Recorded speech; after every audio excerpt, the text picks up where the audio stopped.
Hey.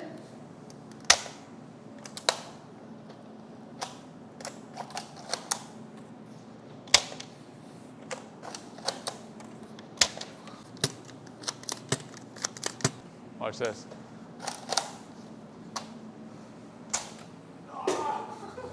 Hey guys, today is the day that we're going to be pulling the motor out, sending it over to FabMac for a full refresh for the 2022 season. This year we're going to be hitting a lot more events than we did last year. Last year was Formula Drift.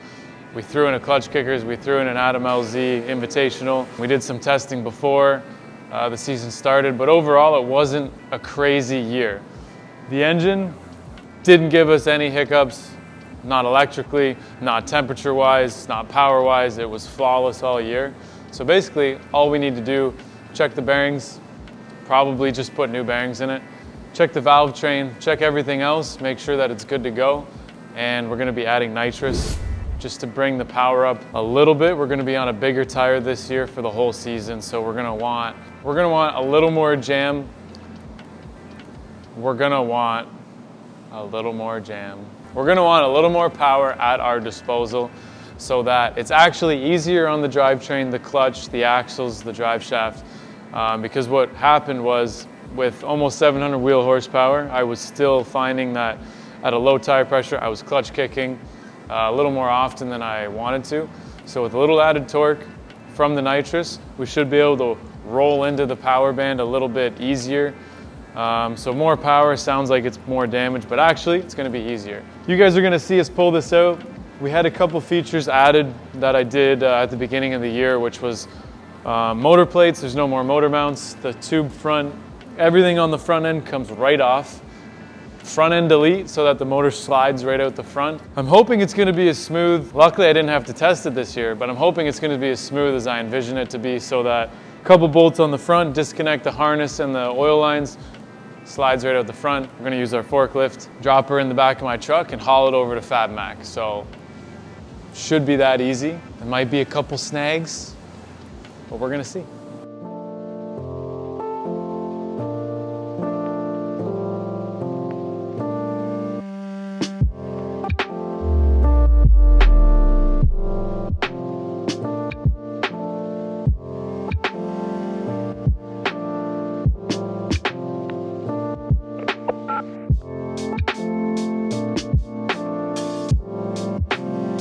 Might want to make taking this front end a reel too.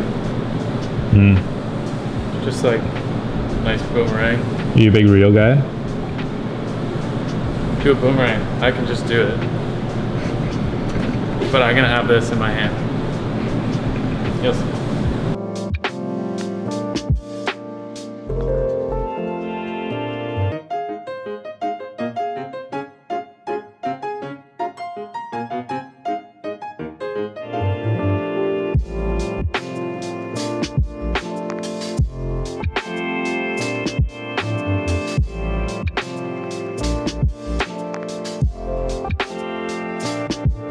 So we're about to pull the motor. Because we're going to be servicing the gearbox as well, we're going to pull that all out as one unit. So we're going to have to take the transmission tunnel off on the inside and access and pull the shifter out with it a lot easier. You got to disconnect all the fluid lines. So the coolant lines and the oil lines need to be disconnected and drained.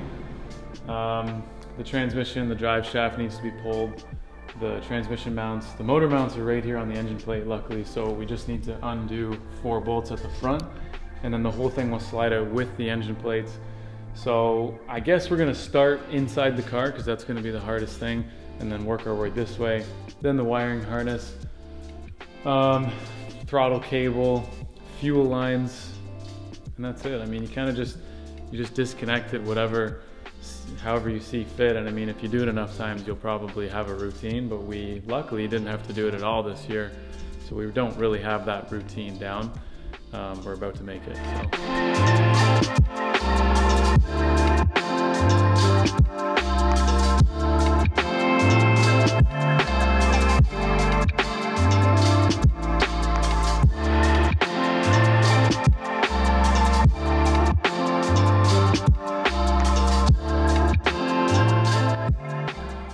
Yeah. We are just about ready to pull the engine out. The only thing left to do is disconnect the drive shaft, the exhaust, which is super quick, 2 clamps, transmission mount, lower back down to where it is now, and then all the liquids. So our coolant, our fuel, and then our 3 oil lines that go to the dry sump and to the valve cover here. Once we do that, we're gonna have to do some fluid control, catch what we can, put it in buckets, whatever. That's always the messiest part. We'll probably have to drive over, grab our forklift, bring it over, get some straps going, and then start yanking this bad boy out. So we can probably do all that in the next half an hour to an hour, but it is lunchtime. You hungry? Yeah, we're hungry. So we're gonna get something to eat, and then we're gonna pull the engine.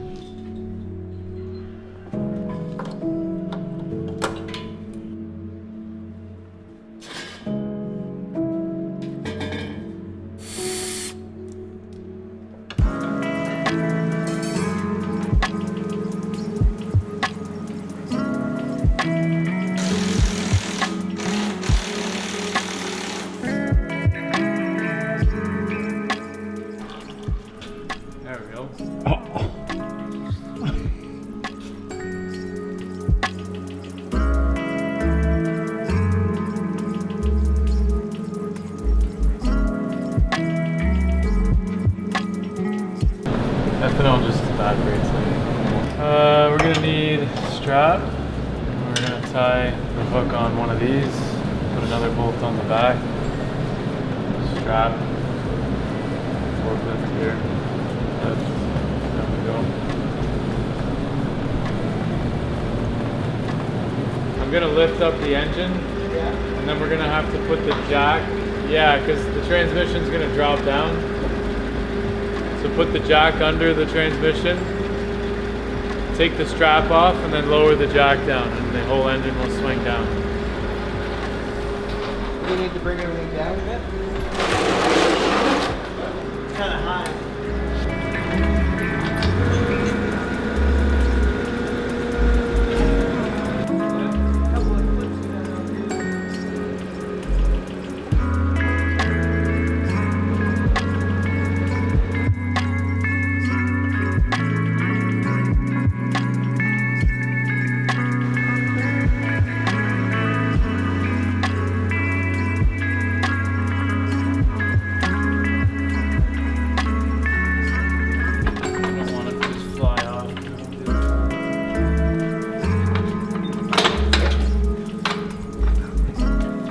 So I don't think he wants the clutch, so we'll take that off for him and then...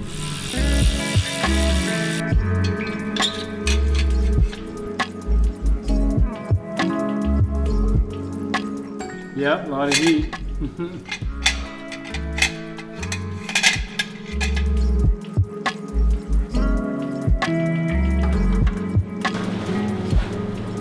The next day.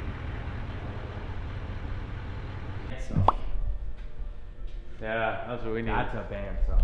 I know, I always laugh when I see Yeah, you because guys his car's pretty cool. I can't wait to throw those back on for clutch kickers.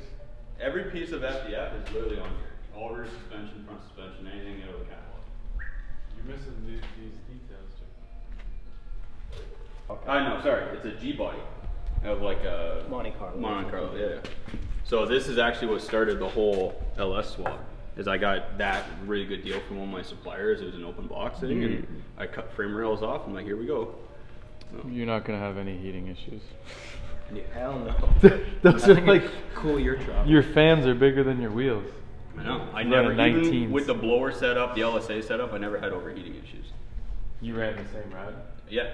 Yeah. That rad's been in there since my first. This is engine combo number 4 with it. You'll probably end up, because the dry sump pan will hit the steering rack, a 3/8 thick plate. These engine plates will need to sit up 3/8 of an inch. So that's version 2. What is it? That should be version 2. No, you're gonna want to put a. You're gonna want to weld a plate there. On the frame rails right now. You're gonna want to weld a plate there anyways to mount the tabs. And I ended up just putting a T56 Magnum back in it because I'm not spending $8,500 on a G-force. It's neither am I, but I'm just gonna have to wait. But I have my G-force out now, and I'm gonna use it to For a fit in template. the Corvette. Oh, speaking of Corvette, you want a preview of the Corvette motor?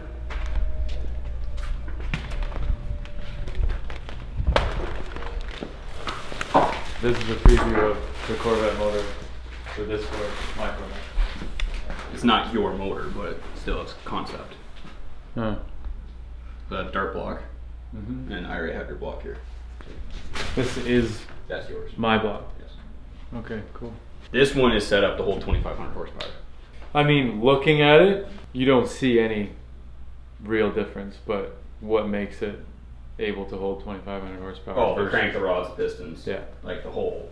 But even. But for the block itself, is there a difference in how the Yeah, the mains- casting's a little bit better and stuff like that, but it's also affordability versus accessibility. Mhm. Because the LSX blocks right now, you can't get a hold of. Okay. These, I can get from Edmonton. I've had this one for, ever since we talked about the vet, I ordered it and it's been sitting here. Right? And it's an iron block. Yeah. It'll be a 440 still. Yeah. Alright. So like the rods that are in your motor currently will be the same rods, the Ultras. We're doing a custom piston, we're doing a lightweight piston this time, coated. And then we're gonna do an 8 counterweight crank, same thing as last time as well. But just the billet version. Because I'm gonna spin that motor probably like 8,500 RPM. That'll We're definitely gonna just, put- once we're- the harmonics even get over 7, Mhm. that's kind of what sets my engine apart. But then once you get another 1,000, you're up near sounding like NASCAR. Yeah. And the pitch, the tune, everything just like, Yeah. okay, something's up with that. Something's different And with solid that. lifter. Yeah. Right. We're gonna go solid lifter this time. You're just gonna see how the maintenance is with yours this year. Yeah. See what it's like. I'll be the guinea pig, don't worry. Lashing and stuff. Yeah. No, lashing won't be bad. Everyone I've talked to is like, you set it and forget it. The only thing is like, Durst is a solid lifter. Hmm? Durst Yeah. Corvette. so like it'll be different because if I'm around the engine, I can keep an eye on it. Because what happens is with solid lifters, they don't necessarily change, but they show you everything that's going on in your heads. So if you have one rocker that's starting to change, so that's either starting to tool up or something's going on. So we actually get a preview of, oh shit, something's about to fail. It's like a bearing versus bushing. Yeah. Bushings aren't going to show you anything. A No. bearing will show you exactly. You'll Exactly. feel it. You'll see it. You'll Yeah. hear it. Yeah. Everything will change. But a bushing, you're like, I don't know if something's loose or not. It's just everything's being absorbed. Yeah. Well, even like, so your current 440, this time, because now this is second season on that motor, that engine's getting ripped right down. Like every valve's coming out, every spring's being tested. Because now this is where you're going to start seeing fatigue, cracking, all that kind of stuff too. If we have 2 seasons out of those springs, that's actually pretty good. We're playing around with your new cam design for the vet that we're trying to go power versus endurance. You also drive with your right foot, so I have to allow for that. Yeah, I mean, with a little more power though, It shouldn't be so bad. I drive with the clutch a lot too. Yeah. Which that The clutch looks pretty. I left just the flywheels on because I didn't have the 12 point to take the flywheel off. So it'll take you 2 seconds. The heat spotting on the button is pretty bad. Oh, and then good. the clutch dust on the back of the motor. Is everywhere? Yeah, it's like Okay. it was abused pretty bad. So you're talking about your clutch wear. I will see that in the thrust bearing. So the one side of your thrust bearing is going to be copper. I will already put money on it. Yeah. Because that's your clutch, your crank moving back and forth every time you're smashing on that clutch. Yeah. Right? That's one of the hardest things in the drift car. So with a little more jam, hopefully a little You don't less need as much. clutch kicks. Yeah. Just kind of roll into it Yeah. rather than. Well, Give it and one of we'll these. play around with the nitrous too. Yeah. Right? Because even the vet is still going to get nitrous as well. No, it'll be good to have the vet as a drivetrain carbon copy, other than probably like axles and stuff. But GSR winners Yeah. drive shaft will probably be different. Be nice if it was the same. I mean, Don't get your hopes up. the wheelbase isn't much different, so Yeah. I can't see But it. positioning though, like in the actual car, the way it's going to be positioned is going to be different. Mhm. Right. So wheelbase might be the same, but with a vet, you're actually, the engine is further back from the strut tower. Because if you look at S14s, Yeah. we're center pretty much. Oh yeah, it's gonna be. Yeah, You're you're gonna gonna be shorter drive shaft, or it should be theoretically. Yeah, exactly. And then if we can get it back even further, but that means headers won't fit. Like if you move it at all, Oh, no off the shelf header is gonna fit. You'd be surprised. Yeah. Yeah. I did check the factory exhaust and stuff, and it's close to the bulkhead of the transmission tunnel. Like it's about an inch away. Yeah.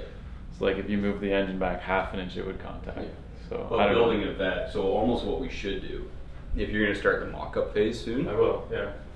Now that I have the transmission out, I can do that. we should almost spend the money and buy the set of headers now. Because the one big advantage of a C6, you don't have to build headers. There's 2-inch headers out there everywhere, right? So if you buy a set of headers, wait a couple weeks, they come in, and then you mock it to the best of your ability, to as close as you can to the firewall, but still using a factory header. There you go. You're not R&Ding a set of headers. But the main reason for moving it is unmentioned. The steering rack position is horrible. It's terrible. It's the worst positioned, unmodifiable car that I've ever designed an angle kit for. Yeah. And I've looked at every option. Rack under the subframe, rack over, rack front, rack back, rack here, rack there. You can't put it anywhere. Yeah. Because of the way the control arms And are the frame designed. rail's that big. You would have to put it through the control arm, but then there's nowhere to mount it because of the way the subframe's designed. You just can't do it. Yeah. So moving the motor back, potentially putting in the effort towards building headers, which I don't want to do. I've done enough of them. For the purpose of moving the rack, maybe. Also, we're putting the transmission in the front now. Yeah. So if we want to move everything back a couple inches, that'll gain us our weight distribution back. Mm-hmm. Plus we're going to have the rat in the rear. Plus the Yeah. Winners is about 30 pounds heavier than the stock diff. So yeah, it's like 124 pounds and the stock one's like 90. I've worked on or helped with a bunch of them. Wow. That's tight. I'm 40 hours into this thing and you can barely tell. Just doing bolts checks, putting tranny in, making sure everything fits. Right. Oh, old playful, eh?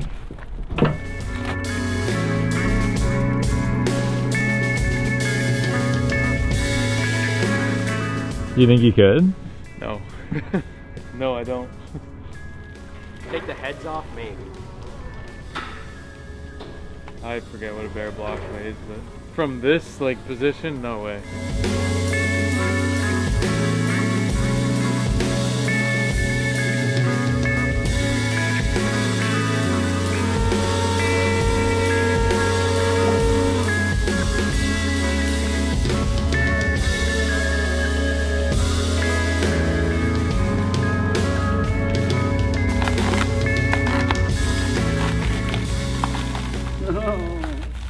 That's a preview of what the thrust bearing is going to look like.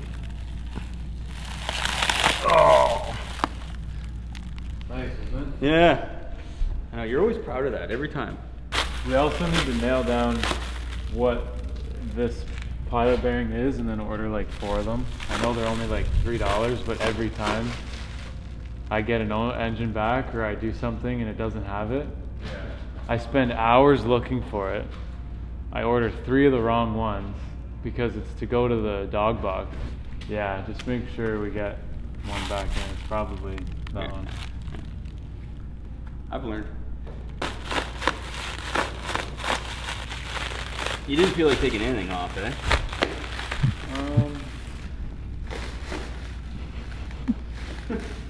Whole cooling system. Oh, it's not the whole cooling system.